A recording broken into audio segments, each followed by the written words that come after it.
Hello and welcome back to Have You Heard, the social media podcast by us here at The Social Shepherd. My name is Zoe, I'm one of the co-founders, and today I'm joined by Katie. And Joey. Jazz hands, Joey. Oh, sorry.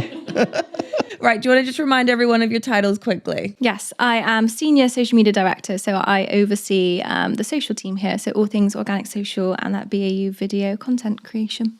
And I'm Senior Paid Director, so I oversee everything paid side of things. Lovely, welcome back, podcast regulars. Lovely to have you here.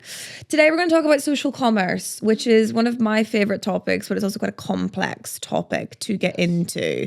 So I think it's probably best for us to kind of just make it clear to people listening what we define as social commerce internally, because when you get into the mix with the platforms a little bit, it gets to a little bit of a muddy area. But for us specifically, what we're talking about is the ability to check out in app. So that's what we're talking about. So TikTok Shop, Instagram checkout, really those are the two main ones at the minute, but there will be lots more that kind of come along.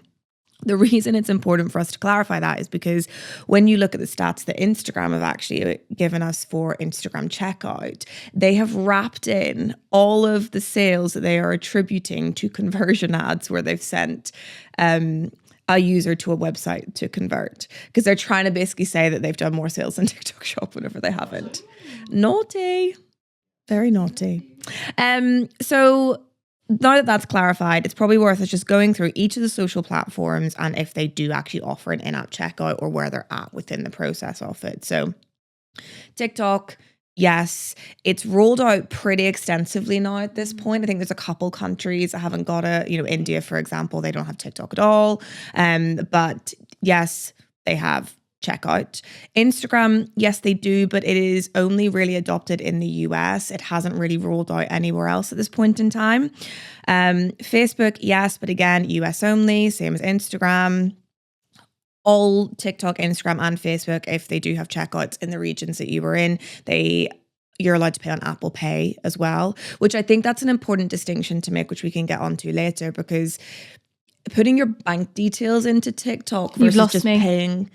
What do you mean? Like, as in, you've lost me. If I've got to put my bank details in, I can't be asked to get off my bed and go and find my card. Well, that and also the trust of it. Like, do you actually want to put your bank details into TikTok?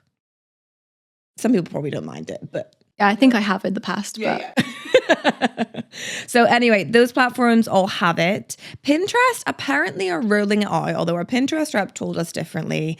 And apparently it's only US, but they have been saying that they've been rolling out since 2022 and there's been no update since. Yeah.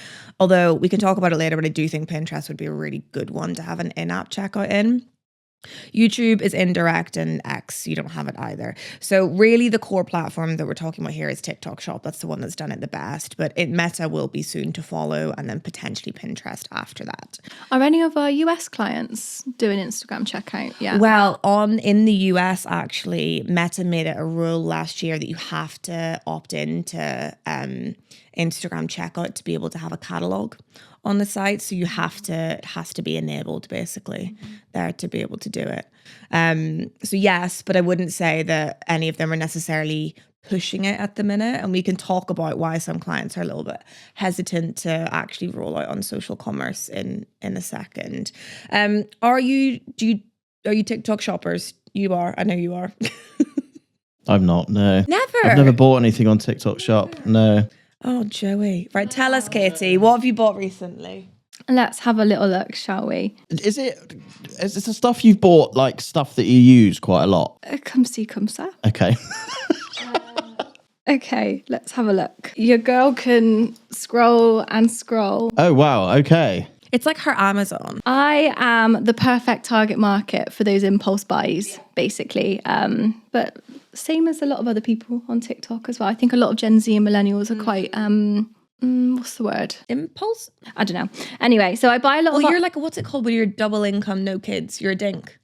Yeah, I'm a dink. You're going to you're a dink too. Yeah. We're going to make more impulsive decisions than maybe we would if we had more people in our household. I'm more influential. I feel like Gen Z and millennials are more you're easily influenced. Okay, I buy a lot of eyelashes from there. Okay.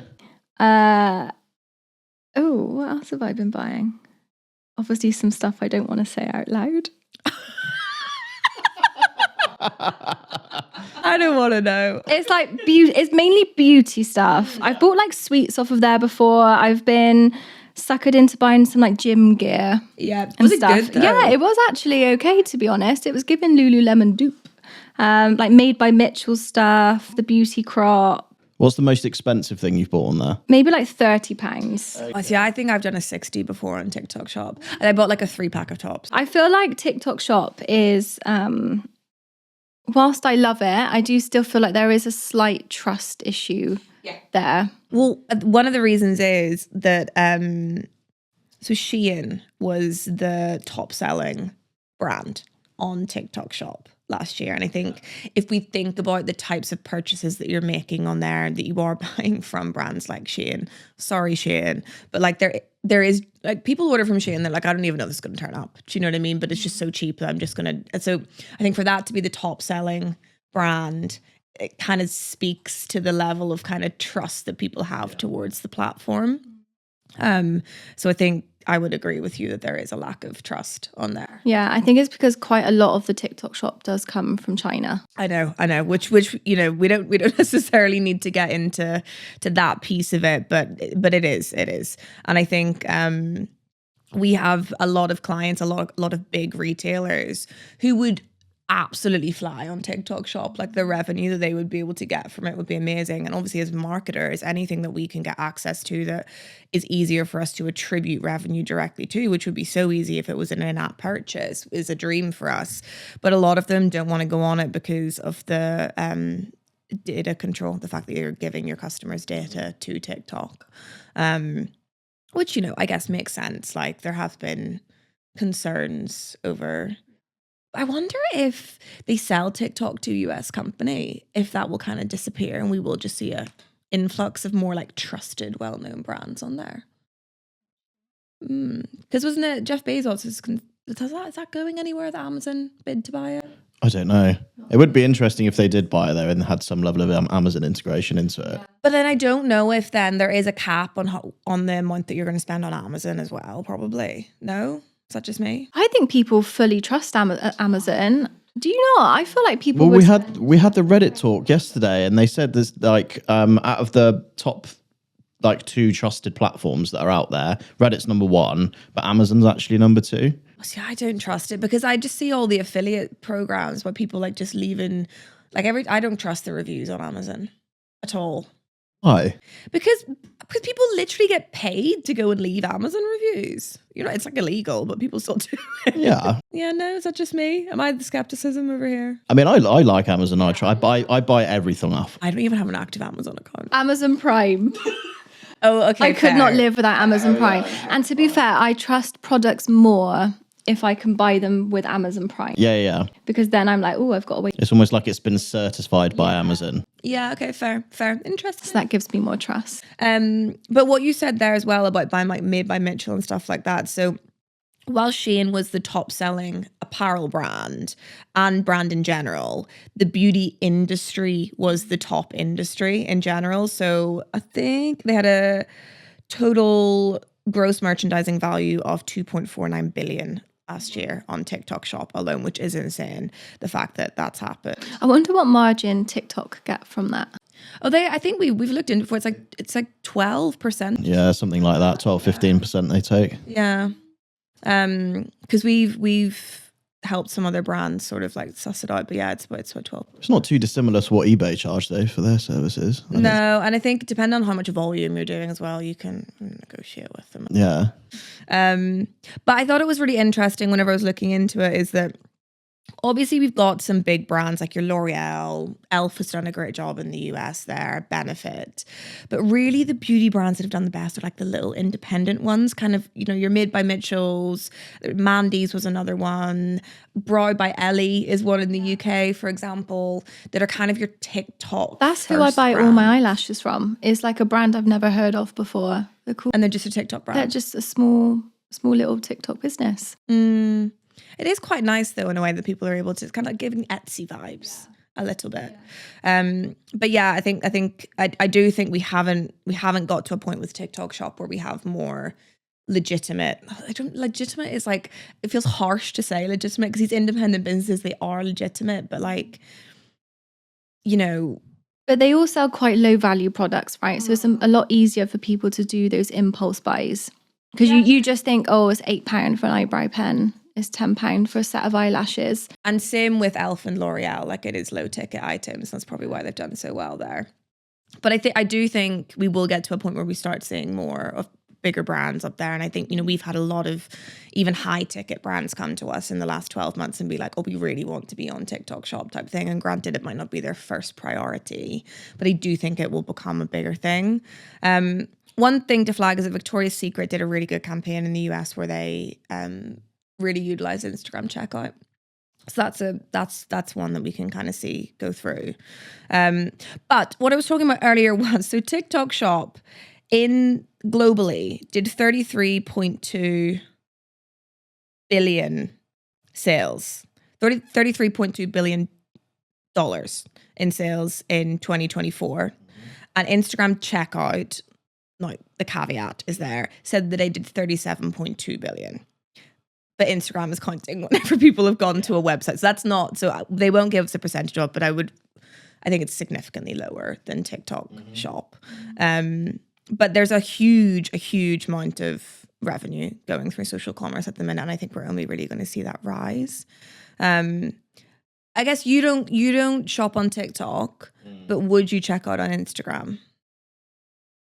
He just doesn't shop. No, probably not. Males do have, like, this is so stereotypical, like from a marketing perspective, but males do have different shopping habits whenever it comes to... I like to go through a proper website, unless it's Amazon. Oh, you are giving boomer right now. Oh, am I? Really? Yeah, you are. Sorry. Like, I'm just thinking what James would do. But it is that trust piece though. Like if I go on a website, I trust the whole process of going through the web, especially if it's like a well-built website and you can see it's on Shopify and you understand the whole checkout process. Do you think that's the paid media specialist in you a little bit? Maybe. I don't know. Has Soph bought stuff on TikTok Shop? No. Okay, interesting. She's quite similar to me. Financially responsible. Well, I think this is the whole thing to kind of think about, is owned versus rented space these days. So like, if we think of a website, you own that. You own the domain, you're in charge of what goes out on there. Whereas social commerce is more like a rented space. It's more of like, I kind of liken it to a Selfridges. Whereas, so when you're on Instagram or you're on TikTok Shop, for example, you've got all these different stores and products around you, and you're kind of buying the product, not as much as the brand, because it's just like a small little stall in that area. Whereas when it's on your website, like, you have much more control there. So I think but I do think we will start to see people move into more of this rented space, which is social commerce. I don't necessarily know if websites are going to go any. Do you think brands will then struggle to grow because if people are becoming more product focused around the purchases they're making, the brand is then less visible? Do you reckon then brands will struggle to grow as part of that? I think it's kind of, I think they're different stages. So you guys are going to giggle because we're talking about this internally, but it is demand generation versus demand capture, in the sense that if you're doing product marketing, you're capturing demand for that specific product. Like, what is the solution? What is the problem that this product is a solution for? So it's a very different way of marketing. And then brand, you're trying to generate demand for that brand, if that makes sense. So I think it's a really nice space for us to be in. It's a complex space for us to be in, particularly from an organic perspective, because it opens up so much more opportunity. But we just have to think of them slightly differently. Like, they have to be connected, but brand and product are two different avenues for us to be kind of marketing at this point in time. Yeah, I think it's interesting because if you look at that versus like a typical like paid media user journey, I mean, certainly where you've got a website involved in the process, there's elements of brand recognition that's built along that process. So when brands are looking to scale utilizing paid media, you can get some brand recognition from just running the generic spaces that you would do, across Meta or across Google. But then if you're just siloing yourself to social commerce platforms, you then might have to look at wider activations that you can make outside of that to be able to generate that brand interest, because otherwise you would get so siloed into completely agree, marketing. Because it's like the brands. So if you take TikTok Shop as an example, the way that you really do the best out of that is through your creator programs, so your affiliate programs. So it's different people with different faces talking about the product. They're not necessarily asking their audience to buy into the brand. The ones that do well from it are your Made by Mitchells and stuff like that, where on like their lives and stuff, they'll have the face of the brand there. But without a face, people aren't really buying into just the brand. They kind of have to buy into a founder, a face, a person, because everything is so video heavy. Humanizes it all for them. And you kind of get that emotional connection side of it as well that will help with the purchases. There's a lingerie brand on TikTok Shop that do a lot of TikTok lives, and it's like this guy, and he's got this like corset on, and he's really flamboyant, and he's part of the experience for people, and he humanizes it. I do think, though, that because we're so focused on TikTok Shop from a commerce perspective, we're kind of stuck in that space where you kind of need a face of the brand. Whereas I feel like on Instagram, that would pose more of an opportunity for people to buy into more like brand aesthetics a little bit more.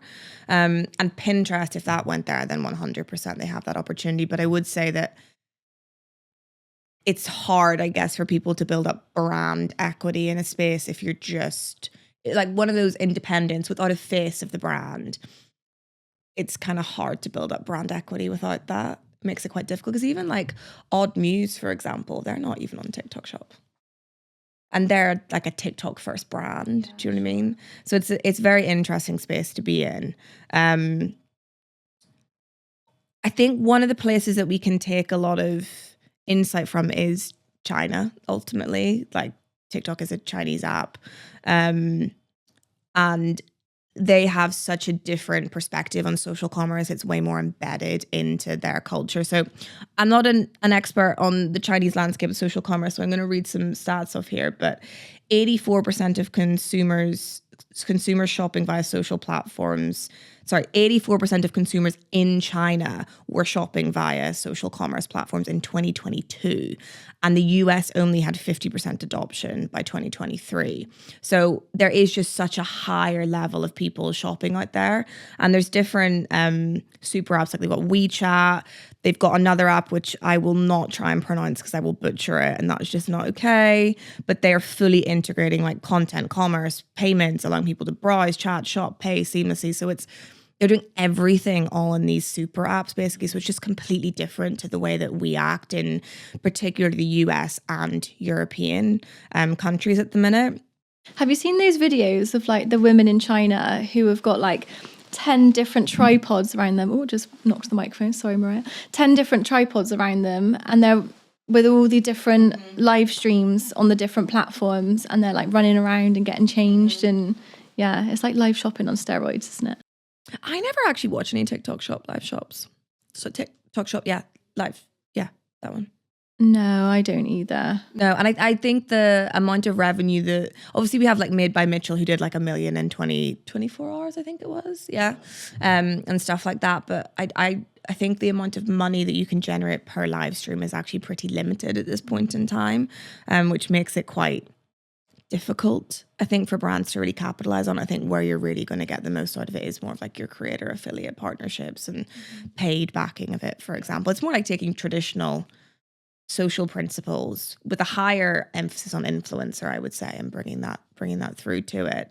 But do we think that we're going to follow in China's footsteps and it will become that integrated? I think so. I think it's on that way. One of my predictions, I'm getting ahead of myself now, was that I think there'll be an app here soon which is fully dedicated to social commerce and just shopping. Do you not think it'll just be Instagram, Pinterest, TikTok? I think there'll be something new.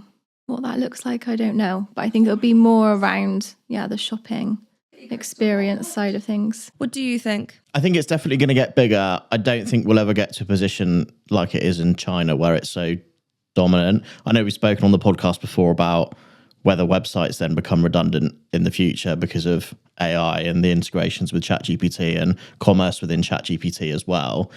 But I think we have to go through maybe like another whole generation for that shift to happen, because I think we've still got a generation at the moment, my generation, millennials, I think are very split 50-50, I think, between kind of the social commerce way of shopping and then I guess the more traditional way of shopping where you would purchase through a website. And obviously people that are older than us would very much skew towards the website side of things. But I think as we go through that generational aging, we'll probably see that social commerce piece, level up in terms of what it's able to do and the number of people using it.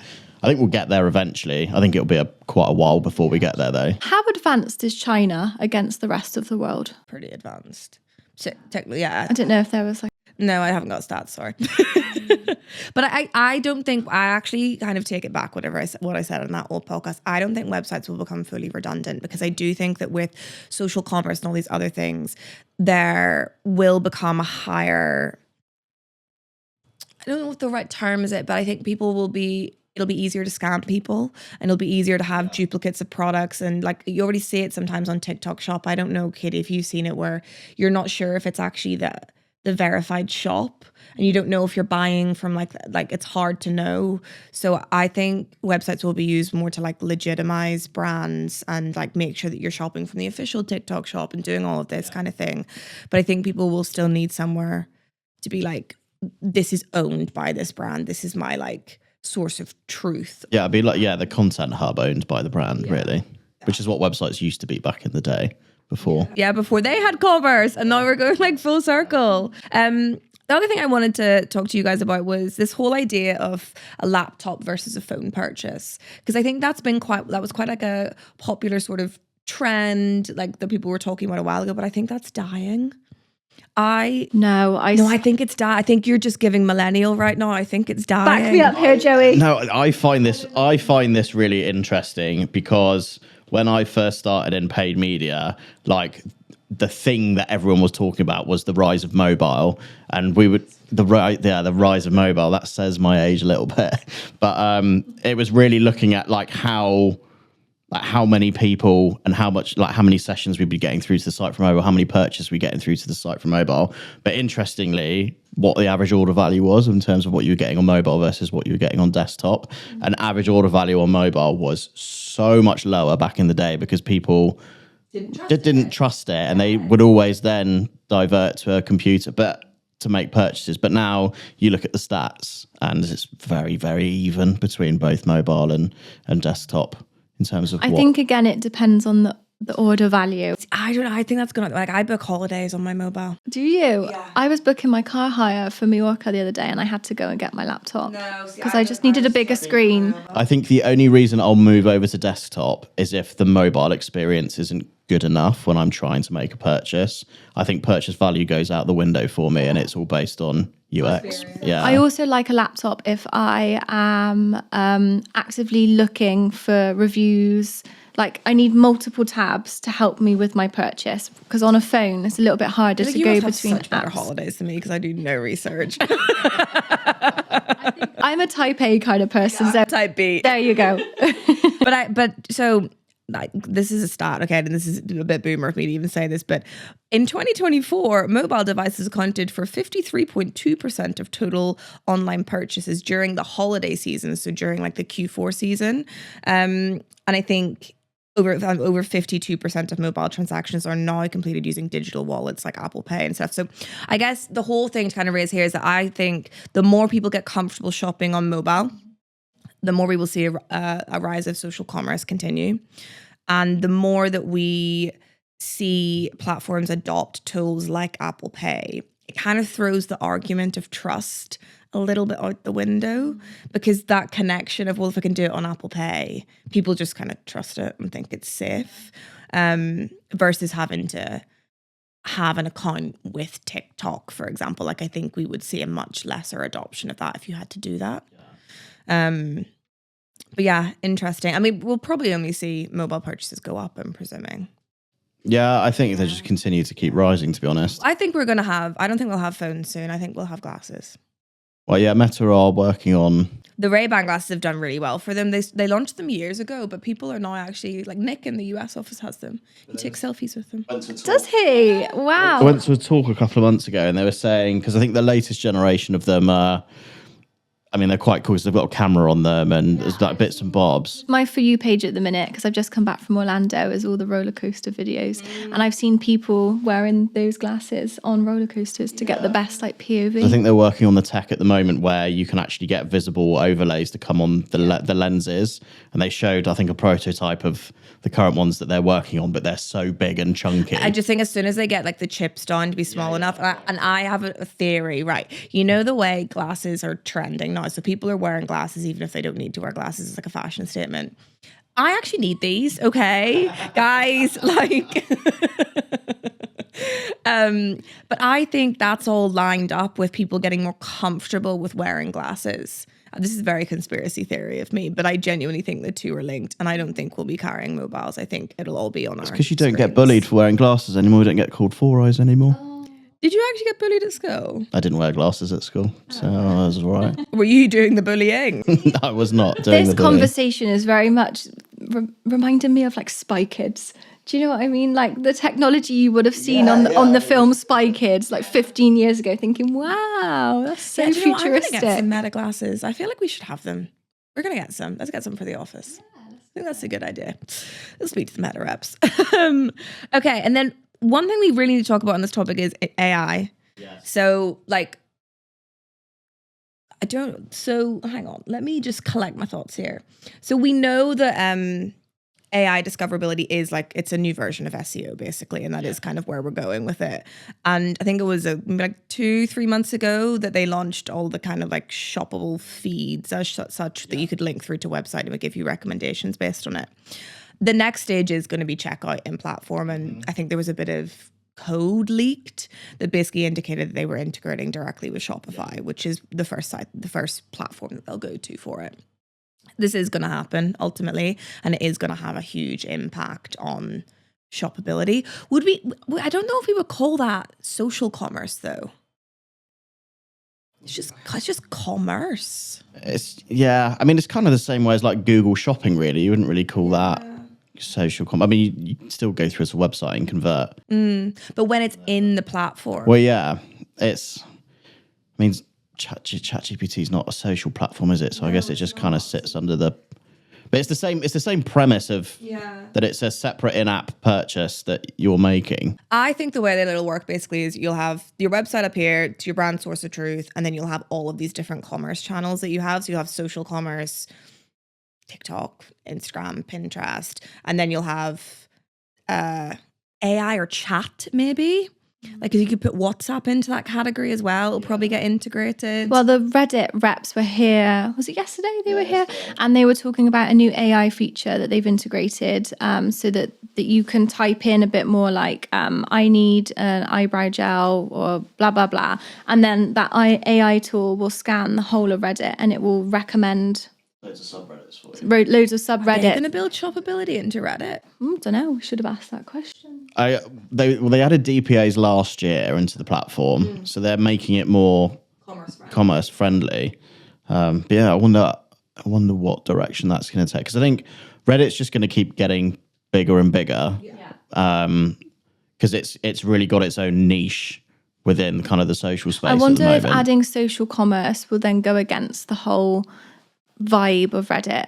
You know, Reddit is supposed to be very community led. It's supposed to be very authentic. And I guess if it was purely pulling the recommendations based on like truth and sentiment in subreddits and stuff like that, like comments from people, and then it was saying like, hey, based on you and like other people that are similar to you, this is what they like the most, you can just purchase it here. So it wasn't necessarily that the brands are like advertising as such, even though you can do advertising on Reddit. It was like, it would be like just that you have the ability to just buy it there and then more so. I think it'd be a cool feature, like if someone was making recommendations for a product that they've got, like if a brand's fully uploaded like their product feed onto Reddit, for example, that they could then go and pick exactly the product that it is. You can then convert directly in Reddit, and then you would be able to convert there and there. And that would be a really Like cool Reddit feature. affiliates in a way. That would be cool. I wonder though, if you were able to check out through Reddit, I know that Reddit is one of the sources that AI often pulls for a lot of its opinions and how it's shaping stuff. But then would it de-incentivize Reddit to give ChatGPT that access to be able to scrape data from those sites to make recommendations for people then to buy the product through ChatGPT and them to get the commission on it as opposed to going through to Reddit. It's going to get so complex. It's like World War V on commerce. I mean, it's interesting what ChatGPT are doing at the moment, because the way that the products are pulled through when they do a scrape is by scraping websites, basically. But they're currently working on a feature which allows you to upload a product feed into ChatGPT, which means that you'll have like live product data running through it all the time, which is then able to pull from, basically, which is interesting. So I don't know whether that's going to change or skew the way that people are working, or the way that those products are being pulled in and how they're matching towards potentially what conversations are happening on Reddit or what other conversations are happening in terms of those recommendations. Yeah, just want to keep an eye on, I guess. Right. We have like 12 minutes left before we all have to scurry off to our next meetings. So I want to go through our predictions. So you've got a few, haven't you, as well? Have you given us your prediction? I gave one. I have a few more written down. Okay. I'll go through a couple of mine and then we might have the same ones. I'm intrigued to see if we are doubling up. I think that we will have AI influencers. And I think it will be all down to like your personal preferences. So your AI influencer will know the stuff that you like and you'll be able to trust it. And So an individual influencer per person. yeah. So it's kind of given Black Mirror. Yeah, it is. But well, it could be that, or it could be actual like personalities that are driven from it. But I think that we will have fully AI generated influencers, and that there will be some level of personalization to different users' habits and interests. And they'll be able to hold like one-to-one conversations with you about the products and whether you're going to like them or not. But I genuinely think that's probably going to happen. That's probably like a little bit further away because I think consumer trust on that will take a little bit of time, but I do think that we'll be able to do that. Almost be like sales reps for brands, but personalized. Yeah. Be quite cool. You should pitch it to someone. Maybe in like a year or two. Right, give us one of yours. So mine was the new platform. I think that will come just solely dedicated to maybe like live shopping or just commerce in general. I think we'll see some more of my more realistic ones.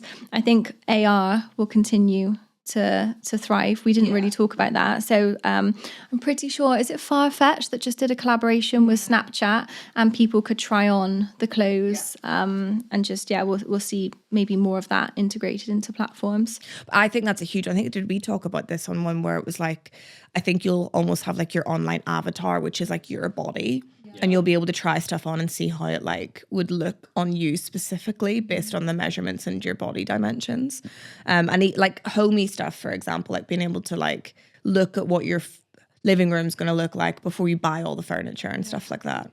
Amazon have started to adopt it as well. I was buying a casserole dish on there the other day and I could see how big the casserole dish looked in my kitchen. I don't know why you would need to do that, but it was quite cool. Yeah, I had a couple bits on that as well. Yeah, I think I do genuinely think that will end up rolling out a little bit more. They did some like meta AR for direct response as well. We did some trials for that, didn't we? It's gone a bit quiet recently. They had a bit of a push on it and then it kind of fell away. I don't know whether it's because the tech wasn't quite there yet. I don't think the tech is there yet, to be honest, to be able to do it properly. And I think aligning it with paid media as well, that kind of happens after people have adopted naturally themselves. So it's maybe a bit early for them. And then my last one is more around the type of content that will help social commerce. So from an organic social side of things, I think we'll continue to see the rise in community and brands utilizing their community a lot more. And again, Reddit were telling us this really fun case study yesterday around how in this subreddit, for some reason, everyone, to do with cars, everyone was referring back to the Skoda Octavia, whatever it is. And it was the Lord and Savior of like budget cars or something of that nature. And then Skoda then went away, utilized their community to build like a limited edition of that car. And then they had their community test drive it. And then they used their first impressions and the videos of them to then promote and do all of their content online. So I think we'll start to see more utilization of community to help push and drive social commerce. 100%. And I think like social proof has a whole new meaning now. Like remember like 3 years ago we would be doing stuff like, you know, like your middle of funnel on organic is your social proof and even on paid as well. But now it's like, it's really come to life a little bit more. So I completely agree with that. One of the ones I had on here was about the evolution of live shopping. So I think live shopping, I think it will become a bigger thing, but I think the revenue that brands generate off the back of it, I don't think will become that big, to be entirely honest. Like we're not really like a QVC generation. So I think unless you're really entertaining someone with a show that goes alongside it, I don't think it's really going to get that hugely adopted. But I think it will move into stuff like interactive TV. So I think it will be like if we're watching Emily in Paris, for example, we'll be able to stop, click the bag and go find me a bag that's similar to that. And we'll be able to just purchase it there and then. And I do think that we will start to see that roll through. Maybe more of like a barcode that you then scan on your phone. Like what are they called? Like an AR, what are the QR codes. QR codes, yeah. Maybe something like that would pop up and then you scan it. Yeah. I think that would probably be more realistic than shopping through your TV. But they've got like Google Lens technology at the moment, right? That finds like if you take a picture of something, you can find similar products. So whether they could integrate that into TV. But I think it'll be more so on like our Netflix and more of the like cable TV. I don't think they'll really have the capabilities to do that. But I think it will be like, sorry, side note, have you seen the trend at the minute? People are like, stop, my show is on, whenever they're like watching their favorite influencer. It's like the cutest thing ever. Anyway, I think when people are watching, you know, it could be a live on social, or it could be like a YouTube series, for example, people will be able to do that. But specific product placement might be like whenever like a QR code pops up and it's like, shop this now. But then I think there'll be more of an organic integration where you can like select a product, because you can do it on Pinterest at the minute where you like select the specific product and it brings up recommendations. I just think there'll be more integrations like that on the platforms. AR was one of mine as well, which we talked about already. And one of them was, I think it will probably take until 2030 for everything to be properly integrated and for people to... Do you think? I think 2030. I think we're going quite quick. No? Oh, that was what I was trying to find a stat on a minute ago, was how many years is China ahead? And then I was going to make my prediction off of that, but Google. Because it's the amount of time required to make or to build trust in a whole platform, which I think needs longer than 5 years. I think the trust will take longer than the tech. Yeah. But I think you'll build trust in your younger generations quicker. Yeah. I think like my parents' generation are never going to get behind this. Like it's going to take time to ripple through, isn't it? But I do think I think younger generations will have adopted it by 2030. I agree with you. That's fair. You're outnumbered. Everyone's entitled to their own opinion. It's just a prediction. We'll come back to this podcast in 2030 and see what's happened. We'll be wearing space goggles. Okay, is there anything on social commerce that we haven't covered? You didn't give your prediction. Yeah, do you have any predictions? I mean, I guess like similar to you guys, I think obviously the platforms are going to develop. I think we're going to need to get Instagram shopping over in the UK at some point. I find it the rest of the world, they just I find it mad that we don't have it and it's just in the US at the moment, considering how successful TikTok Shop has been over Well, here. it's not even that widely adopted in the US, to be entirely honest. It perplexes me as well, because I feel like also Meta has more trust amongst consumers than TikTok does, so I don't really understand why they wouldn't be pushing for it. I don't know whether there's like some compliance issue with it or something, but yeah, but I'm Penny as well. Like I honestly think like people have so much trust and love for that platform that I think you would get higher ticket purchases through it 100%. Yeah, I think my prediction is that we've spoken about this before as well, but the total shift away from search culture, with Google being the hub of the search, over to the social platforms and ChatGPT, and being able to obviously convert through those, I think is going to be the main the main shift that Search we'll see. has gone through such like a funny like couple years with the way that search is so much more. People are aware that they're searching more than ever type thing. Like I've never heard people talk so much about like, oh, I search here and I search here. Like it's become a lot more intentful, I think, from consumers themselves. And maybe that kind of comes down to like we're all getting used to like how to prompt and how to get what we need out of things, or just levels of comfortability with tech. But I do feel like people are much more like, oh, I'm going to search here, whereas people didn't even really cognitively clock that they were searching when they were on Google. It's because you've got options now. It's because the only place you used to search was Google or Ask Jeeves, if you remember Ask Jeeves. Do you remember Ask Jeeves? I didn't do that. Oh? No. I didn't know. Do you know what? You know what Ask Jeeves is, though, right? Yeah, I've heard of it. Yeah. It was just like another search platform that was quite big back in the day. Come on, guys. Sorry, no. You mean you love Surge, so Yeah, true. Is it still around? Is it still going? I don't know. I'll have to check after this. get on Jeeves, Katie. Off you go. Yeah, I think it's just interesting how that's going to develop, and whether Google will bring in any sort of level of integrated commerce within what they're doing as well. Is it there? It's still there. If you need an answer, ask Jeeves. Oh yes, no, I do remember that logo. Yes. It used to be like a Brand. It used to be like a man with a monocle and a top hat, and he was Jeeves, and you would ask him a question. Oh, bless Jeeves. I wondered they just got eaten by Google, quite literally. Yeah, probably. But yeah, like if any commerce functionality comes into Google, especially if ChatGPT get commerce functionality. But they do have commerce functionality on Google, but people don't really use it. In the US only, again, I think it is. It's I not. swear you can check out on Google now. Really? Am I making this up? Am I getting confused? White t-shirt. I think I might be making up. Maybe in the States. Maybe you're right, Joey. Sorry. But yeah, like whether something gets integrated, because I know Google are releasing their new own like AI search-based platform as well. Whether that will develop alongside everything. Google's AI is just a bit shitter.